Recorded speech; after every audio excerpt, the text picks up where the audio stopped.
Bem-vindo a todos, boa tarde. E com muita alegria que eu participo desta reunião histórica. Além de ser do COSFIG, que já é própria história, mas dessa é mais ainda, porque vai abordar um assunto extremamente importante. Já tive o prazer de ver o seu livro e vi realmente fatos muito interessantes. E estamos aqui e eu vou devolver a direção dos trabalhos para quem merece. Por favor. Sem mais delongas, vamos anunciar a palavra do jornalista Moacir Assunção, que é historiador e professor do curso de Comunicação Social da Universidade São José Tadeu, em São Paulo, é mestre em História Social pela PUC de São Paulo, é autor de 15 livros, 2 dos quais São Paulo deve ser destruída, sobre a Revolução de 1924. Os homens que mataram o fascismo, sobre os inimigos de Lampião, foram finalistas do Prêmio Jabuti. Ambos geraram documentários em que o autor atua como roteirista, ambos dirigidos pelo cineasta Marcelo Felipe Sampaio. Acordo com Lampião, só na boca do fuzil, e São Paulo deve ser destruído. Então, com vocês, jornalista Moacir Assunção, por favor. Bem, do outro lado. Boa tarde a todos. Eu vou fazer uma panorâmica do evento. Como vocês sabem, essa revolução é uma revolução chamada de Revolução Esquecida. Ela é pouco conhecida mesmo. Ela é basicamente esquecida em comparação com outras revoluções do período, né? Então, eu vou passar aqui aqui o material. Vamos passar para a gente falar um pouquinho, mas em temas gerais, os colegas vão abordar alguns temas mais específicos.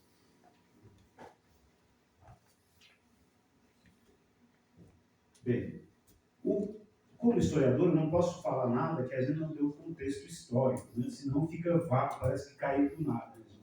Mas o que foi a Revolução de 24, como você vê aí? Houve a primeira rebelião tenentista, chamada assim porque era liderada por jovens tenentes das Forças Armadas inconformados com alguns rumos que o país tinha naquele momento. A gente está falando da República Velha, a República do Café com Leite, com todas as suas mazelas, né? Então, houve um episódio no Rio chamado de 18 do Forte. Recentemente eu conheci lá o Forte em Copacabana, em que um grupo de jovens tenentes marchou contra 18 jovens tenentes contra 3 mil soldados legalistas. O governo de Epitácio Pessoa foram assassinados, né? Então, houve a eleição. Naquele momento, as eleições, como a gente se lembra, na República Velha, todas viciadas, todas cheias de vício, com uma série de problemas, e os tenentes, esses jovens, que eram basicamente a classe média das Forças Armadas, para lembrar, o alto oficialato das Forças Armadas era composto pelas classes ricas. E os soldados, basicamente, os mais pobres, até porque era quase um castigo integrar o exército naquela época. E a classe média estava nesses grupos medianos aí, desses tenentes, entre os tenentes e capitães, patentes mais baixas do oficialato, né? Então, os tenentes tinham uma grande animosidade contra o então presidente Epitácio Pessoa e, posteriormente, contra o presidente Arthur Bernardes, que foi seu sucessor. Naquele momento, houve um episódio de cartas falsas, uma grande animosidade de tenentes contra Arthur Bernardes. E o Arthur Bernardes vai se tornar presidente e terá, durante todo o seu mandato, em estado de sítio. O que acontece? Eles estão em São Paulo, alguns dos que sobram desses rebelados, que estão espalhados por quartéis do Brasil inteiro, vêm para São Paulo, porque era uma cidade importante. São Paulo era a segunda cidade do Brasil na época, e era mais fácil conseguir se manter disfarçado. Então, eles chegam aqui sob uma série de pseudônimos e se instalam na cidade, principalmente numa república ali na rua Valtier. E aí eles começam a fazer uma grande conspiração. Ali eu coloquei a foto do Forte Copacabana e o episódio dos 18 do Forte. Eles começam, então, uma grande conspiração que vai reunir tenentes do país inteiro. Eles se torna uma força no exército. Esse movimento tenetismo vai se espraiar durante todo o século XX, praticamente, né? Bom, aqui, já no contexto da revolta, a gente tem uma foto aqui do Cotonifício Crespi, que fica lá na Moca, em frente à Universidade de São Judas, onde ocorre, então, palco de uma série de grandes confrontos, né?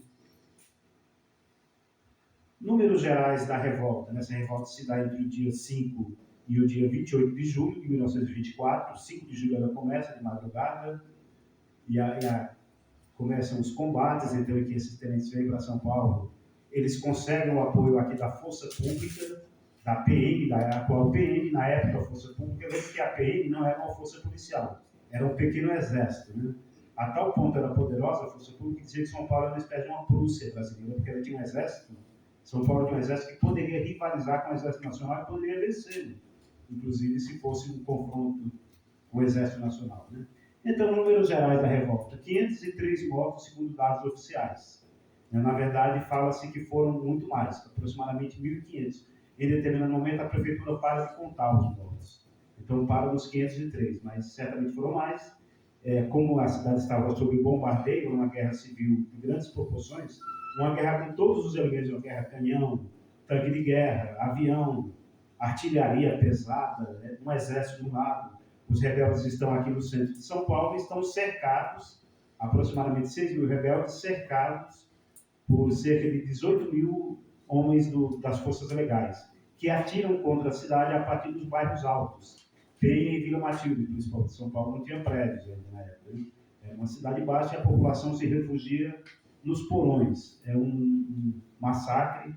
A gente estabeleceu esse episódio que a gente pode chamar esse tipo de bombardeio, é chamado bombardeio terrificante, que foi usado pelos alemães na Primeira Guerra e, na verdade, tem um propósito, não é de tomar espaços, é de aterrorizar. Então, acontece são 503 mortos, quase 5 mil feridos, 300 mil pessoas abandonam a cidade para fugir da guerra. Só que a população na época era de 700 mil. Hoje seria como se 6 milhões de paulistanos saíssem da cidade. Isso não acontece em nenhum feriado, né, gente? Isso é absolutamente pensável, né? Então, são cerca de 3.500 rebeldes. No momento que eles vão embora, eles se refugiam depois. Esse episódio vai gerar no futuro a coluna Prestes, coluna Miguel Costa Prestes, quando os paulistas se juntam com os gaúchos de Prestes, vindos do sul, né? 18 mil soldados legais do Exército e a Força Pública de vários estados. Aí eu coloquei um paralelo para dizer que a Revolução de 24, a Revolução Esquecida, é muito mais cruenta que a de 32, porque morreram 634 paulistas na Revolução de 32, um pouquinho mais que 500 e pouco em 24. O detalhe é que foram 3 meses que durou a Revolução de 32, e a Revolução de 24 durou apenas 26 dias, 28 dias, aliás, menos de um mês. Bom, os principais eventos, como é que se dão? 5 de julho, sábado, de madrugada, os rebeldes saem daquela república na rua Valtier, que eu localizei inclusive o imóvel, e vão para a região da Luz, onde eles vão tomar os principais pontos estratégicos da época, né? Os quartéis, a região da Luz tinha todos os grandes quartéis, Estação da Luz, Telégrafo, Agência do Banco do Brasil, que são os pontos estratégicos, né? Então, 5 de julho se inicia isso aí. 9 de julho, o governador, então chamava-se presidente do estado de São Paulo, Carlos de Campos, sai do Campos Elíseos, onde era a casa onde ele morava, né? E se refugia em Guaiaúna, hoje parte da Penha, na época um pequeno distrito do lado da Penha, quase região rural. Ele fica ali porque ali é um entroncamento ferroviário, os trens vêm do Rio com armamentos, soldados, etc., para retomar a cidade. Ele então se refugia lá. 9 de julho, vejam, as datas batem com... Aliás, tem uma história de que a data de 9 de julho para 32 foi escolhida pelos generais Isidoro Dias Lopes, que era o principal líder aqui, para lembrar o dia da vitória dos revoltosos, que é 9 de julho, né? O Isidoro estará aqui em 32 também, do lado dos paulistas. 11 de julho é o início dos bombardeios, a cidade começa a ser bombardeada, é esse bombardeio terrificante. Então, canhões franceses de primeira geração, os mais modernos da época, atiram de hora em hora contra a cidade, de forma desordenada, não é contra um alvo. É contra, está chegando aí o padre Pizek, da paróquia de Santa Ifigênia, que tem em sua fachada tiros dessa revolução. Seja bem-vindo. Bem, então, início dos bombardeios, 11 de julho. 13 de julho, primeiras tentativas de negociação, das quais participam José Carlos de Macedo Soares, um personagem interessantíssimo, então o presidente da Associação Policial, né? Participam Júlio Mesquita, do Estado de São Paulo, o pessoal da Ação Frederico, da Ação Nacionalista, participam vários personagens, Firmiano Pinto, prefeito de São Paulo na ocasião, intentam negociar com o governo federal para que cesse o bombardeio. São 6 tentativas, todas infrutíferas. O governo mantém, por isso que eu coloquei o nome do meu livro, de São Paulo deve ser destruída, porque isso lembra aquela determinação de Catão, lá no Império Romano, que ele fala de lenda est Cartago, né? Cartago deve ser destruído. E o que se falou de São Paulo foi basicamente isso aí. O ministro da Guerra, Setembrino de Carvalho, e o presidente do Estado, e o presidente da República dizem alguma coisa mais ou menos nesse sentido. Não, São Paulo pode ser destruída, será reconstruída. A República é que não pode ter sua honra arranhada. Né? Quer dizer, vejam a mentalidade. Né? 28 de julho, os rebeldes resolvem abandonar a cidade, senão a cidade seria destruída totalmente. Né? Então, eles saem ali pela Estação da Luz, e 13 trens, em ordem, se deslocam para o interior, vão para a região do Bauru, ficam nessa região lamogiana, depois se deslocam para o Paraná, onde se reunirão algum tempo depois com os rebeldes de Prestes. E esse evento, como eu comentei antes, se torna então a coluna Miguel Costa Prestes. Miguel Costa era major de cavalaria da Força Pública e se torna o principal aliado dos rebeldes em São Paulo. Então eles seguem juntos. E aí se torna essa coluna Miguel Costa Prestes, que vai se deslocar ainda 2 anos pelo Brasil, fazendo uma marcha de 25 mil quilômetros. Né? Bom, alguns personagens, líderes rebeldes, ali o general Isidoro Dias Lopes, oficial da reserva do Exército, general da reserva do Rio Grande do Sul, capitão Joaquim Távora, cearense do Exército e considerado o cérebro da Revolução, que morre aqui em São Paulo, por isso que tem a rua Joaquim Távora aqui no Paraíso. Ele morre mais ou menos naquelas imediações, num dos confrontos da revolta.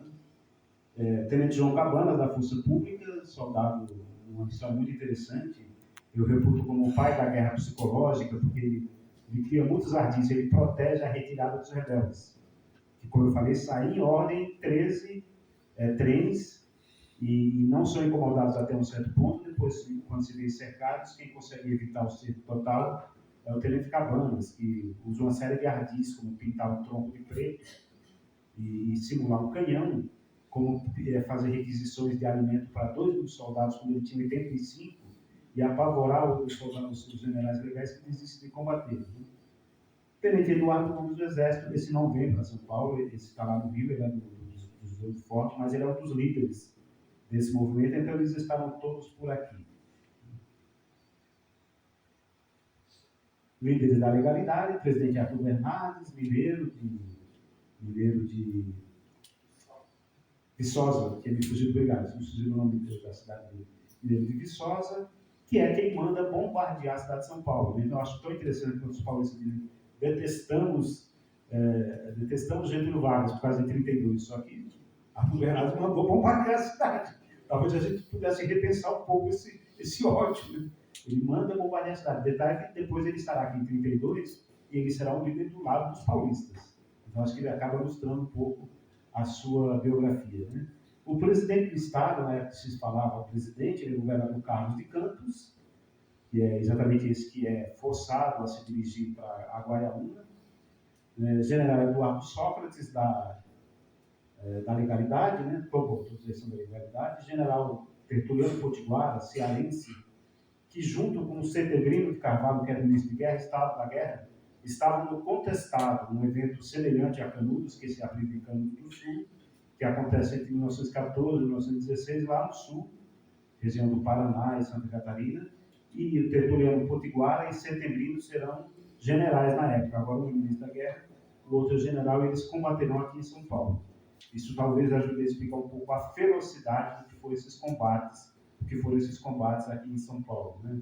A gente imagina os generais pensando, poxa, nós enfrentamos ali umas pessoas mais simples e foi difícil vencê-las no contestado em Canudos, e aqui a gente vai enfrentar soldados armados. Os rebeldes são soldados armados, treinados e que têm armamento pesado, inclusive artilharia, embora muito mais fraca do que a dos generais da legalidade. Né? General Arlindo de Noronha, General Arlindo e General Arlindo de Noronha, que era o comandante do Exército aqui em São Paulo. Outros líderes da sociedade que eu coloco aqui, que são exatamente esses que tentam, fazem várias tentativas para evitar o bombardeio, né? Apelando para o governo federal. E as tentativas são todas mal sucedidas. São 6, eu documento todas no do livro, né? E elas são mal sucedidas, lamentavelmente. Então, o prefeito Firmino Pinto tem uma frase que eu gosto muito, que ele diz assim: serei o último habitante a abandonar São Paulo, aconteça o que acontecer. É a frase do capitão do navio, né? Dizia que o capitão é o último a abandonar o barco, né? Então, e tem o busto do Firmino Pinto ali na entrada do Parque Buenos Aires, ali na Avenida Angélica. Bem na entrada tem o busto dele, fazendeiro da região lagoziana. José Carlos Macedo Soares, presidente da Associação Comercial, que em algum momento foi considerado até aliado dos rebeldes, e é processado, né? E é exilado, inclusive. Dom Duarte Leopoldo e Silva, arcebispo metropolitano, que também faz várias tentativas. Júlio Mesquita, diretor do Jornal Estado de São Paulo, onde eu trabalhei 11 anos. E Frederico Stélio, da Liga Nacionalista. São esses personagens que vão tentar, então, fazer com que o governo federal pare o bombardeio, né? E não são bem-sucedidos. O governo continua bombardeando e os rebeldes se retiram de São Paulo por quê? Porque eles recebem, se espalham panfletos pela cidade que tem o seguinte aviso: vamos bombardear com mais força agora. E os rebeldes, tem uma frase famosa que eu vou colocar aí do Isidoro, que ele diz que não será o coveiro de São Paulo, e ele se retira, né? Bem, os objetivos dos rebeldes: primeiro, derrubar o presidente Arthur Bernardes, combater aquela chamada República Velha, com o voto de cabresto, com a corrupção endêmica, com o voto aberto, todos aqueles problemas, aquelas mazelas que tinha a República Velha, que depois isso mudará bastante na Revolução de 30, que terá os tenentes como protagonistas. Uma boa parte dos tenentes estará ao lado de Prestes, de Getúlio Vargas, na Revolução de 30. Eles queriam também instituir o voto secreto, queriam liberdade de opinião de imprensa, combate ao coronelismo e ao analfabetismo, evitar a concentração excessiva de poderes do presidente da República e garantir a autonomia estadual. Isso estava no programa de governo deles, né? A intenção era tomar São Paulo no golpe de mão, se dirigir daqui para o Rio de Janeiro, de trem para o Barra do Piraí, se juntar com outras forças do Rio de Janeiro e de Minas Gerais e depor o presidente, né? Arthur Bernardes é certamente o presidente que teve mais apelidos na história da República. Ele tinha um perfil muito magrinho, um perfil de carneiro, e era apelidado de Seu Né. Teve até um versinho que se usou no carnaval na época, no samba, que dizia assim: Seu Né, lá no Palácio das Águias, olé, não há as de pôr o pé. O Palácio das Águias é o Palácio do Catete, que tem águias na sua fachada, né? E ele é o Seu Né. Então, o Arthur Bernardes era uma crítica ao Arthur Bernardes. Isso foi uma música de carnaval, inclusive. Bem, consequência do levante: uma enorme repressão em todo o país, aos próprios tenentes, que são reprimidos, são presos, expulsos do exército, alguns vão presos para uma prisão terrível lá no norte do país, chamada Clevelândia, ficam presos lá, e muitos não voltam dessa prisão. Também aos anarquistas, né? Havia grandes grupos anarquistas, principalmente no Brás e no Belém, e na Moca, né? Moca, Brás e Belém, nos bairros operários de então. Cria-se uma legislação de exceção muito forte, que já vinha no começo do século e se intensifica. Depois vai ganhar força e tração do Estado Novo, né? Uma legislação de exceção que o país vira uma ditadura, né? Em estado de sítio, no período do Arthur Bernardes, depois vai se tornar a ditadura do Estado Novo. Se cria a coluna Miguel Costa Prestes, é um acontecimento muito importante, porque teve um cronista, né, o Jorge Amado, com o Cavaleiro da Esperança, o livro sobre Luiz Carlos Prestes, o esmagamento da oposição, pequena e débil, né? E o acirramento dos ânimos, mesmo após o fim do governo do Arthur Bernardes, né? A coluna Prestes vai até o final do governo Arthur Bernardes, os seus remanescentes se refugiam na Bolívia, e aí teremos o governo do Washington Luiz, que ainda terá alguns problemas, e no momento seguinte os rebeldes, então, se tornaram vitoriosos no governo do Getúlio Vargas, que vai anistiar todos os participantes dessas revoluções, vai reintegrá-los no exército. Bom, aqui algumas imagens. Isso aqui é uma casa na rua 21 de Abril, no Belenzinho. Veja que o teto está praticamente destruído, uma coluna quase caída ali. Eu creio que eu localizei essa casa lá na rua 21 de Abril, no Belenzinho. Eu sou um historiador que tem alma de geógrafo, que gosta de pisar no chão, o geógrafo não pensa com a cabeça, pensa com os pés, né? Então eu gosto de ser um historiador que pensa com os pés também, porque eu também sou sou jornalista e gosto de estar no local dos acontecimentos. Então eu imagino ter localizado essa casa lá na rua. Ela foi atingida por uma granada Schnapel de cima para baixo e isso derrubou a casa, né? Foi um massacre, muita gente morta. Uma guerra com todos os predicados de uma guerra, muita gente morreu. Os paulistanos, para sobreviver, se refugiavam nos porões. Saque na companhia Puglisi, a população passou fome, então muitos recorreram ao saque. Esse é um saque lá na companhia Puglisi, né? Igreja da Glória, lá no Campo Si, que foi um dos locais atingidos, é uma igreja que fica bem no alto. Então, ela tem uma visão estratégica de toda a região. São Paulo, como a gente vê, não tinha prédios na época. Algumas curiosidades, já a gente indo para a conclusão. A Vila Matilde, o nome homenageia a dona Matilde Melcher da Fonseca. Era a mulher do José Carlos de Macedo Soares. Inclusive, no livro Justiça, que vocês têm aqui, né, tem uma versão em capa de madeira, ele dedica o livro a Matilde, exemplo de mulher dedicada. Era uma curiosidade, é que ele era o defensor da cidade, ele estava lutando para evitar o bombardeio da cidade, e era lá da Vila Matilde, um bairro alto, como a gente sabe, de onde atiravam os canhões da legalidade. Então, curiosidade, o defensor aqui e o bairro que homenageia a mulher dele era de onde atiravam, um dos lugares de onde atiravam, né? Coluna na Moto Tênis Cabanas é uma das introdutoras da guerra psicológica do Brasil. Dizia o Sun Tzu que a melhor guerra é aquela que a gente não precisa combater porque o inimigo não luta. É a guerra psicológica, que psicologicamente você destrói o inimigo. É o que o Cabanas fazia, como eu contei um pouco antes, né? Houve a organização de 3 batalhões estrangeiros, italiano, alemão e húngaro, para lutar ao lado dos rebeldes. Eram imigrantes recém-chegados, que foram atraídos com promessas de soldo e terras, e lutaram ao lado dos rebeldes. Inclusive, eles impediram a progressão dos tanques lá no Belém, porque muitos deles eram veteranos da Primeira Guerra. Então, eles sabiam lidar com tanques. Eles fizeram diferença do lado dos rebeldes. Alguns desses vão para a coluna Prestes, né? Bom, algumas frases aqui para a gente encerrar. Serei o último habitante a abandonar São Paulo, aconteça o que acontecer. O prefeito Firmino Pinto. Uma frase marcante do Carlos de Campos: São Paulo prefere ver destruída sua capital antes do que destruir a legalidade do Brasil. Isso dizia o Carlos de Campos. Certamente a população não pensava assim, né? Uma frase do ministro da Guerra Severino de Carvalho, em resposta aos pedidos de cessação do bombardeio pela sociedade civil: não podemos fazer a guerra sem fazer uso da artilharia. Os danos materiais podem ser reparados, mas os morais não são passíveis de reparação.